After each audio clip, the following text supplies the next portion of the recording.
അപ്പൊ ഇന്ന് നമ്മുടെ കടയിലെ ബ്രേക്ക്ഫാസ്റ്റിനുള്ള കറികളാണ്. ഇന്ന് ചെറുപയറാണ് ഉണ്ടായിരുന്നത്. ചെറുപയർ അങ്ങനെ വെക്കാറില്ല, ഈ ഇടക്കണ്ട വെക്കല് തുടങ്ങിയത്. കാരണം എല്ലാവരും പുട്ടിന് ചെറുപയറും ചോദിച്ചു തരും. പിന്നെ പപ്പടം വറുത്തതുണ്ട്, പിന്നെ വറുത്തരച്ച കടലക്കറി, അതേപോലെ തന്നെ ഇഡ്ഡലിക്കുള്ള സാമ്പാറുണ്ട്.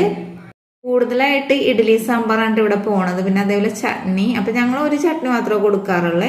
പിന്നെ നമ്മുടെ ഗ്രീൻ പീസ് കറി ഉണ്ട്. അതൊക്കെ കഴിഞ്ഞപ്പോൾ ചേട്ടൻ സ്നാക്സ് ഉണ്ടാക്കാൻ തുടങ്ങി. അപ്പൊ ഇന്ന് ഉഴുന്നുവടയും പരിപ്പുവടയും പഴംപൊരിയാണ്. പരിപ്പുവടയും പഴംപൊരി എടുക്കണതിന്റെ വീഡിയോ ഒക്കെ ഞാൻ നേരത്തെ ഇട്ടിട്ടുണ്ടല്ലോ. അപ്പൊ അതുകൊണ്ട് അതൊന്നും എടുക്കാനൊന്നും പറ്റില്ല. അപ്പൊ ഇതൊക്കെ ഉണ്ടാക്കി കഴിഞ്ഞിട്ട് ചേട്ടൻ എന്താ അകത്ത് അലമാരി കൊണ്ടൊന്ന് വെക്കണേണ്. ഇനി ഉച്ചക്കലത്തേക്ക് എന്ന് വെച്ചാല് വെള്ളരിക്ക കാളനും മീൻചാറ്, ചൂട് സാമ്പാർ, അതേപോലെ തന്നെ അച്ചിങ്ങ മെഴുക്കുവരട്ടിയായിരുന്നു. അപ്പൊ എൻ്റെ അനിയത്തി ഇവിടെ ജോലിക്ക് വരാറുണ്ട്. അപ്പൊ അനിയത്തി വന്നിട്ടില്ല, ഒരാഴ്ചയായിട്ട് അവൾക്ക് പാടില്ലാത്ത കൊണ്ടിട്ട്. അപ്പൊ ഇന്ന് നമ്മുടെ സുധാമണി ചേച്ചിയാണ് മീൻ വറുക്കൽ പണി ഏറ്റെടുത്തിരിക്കുന്നത്.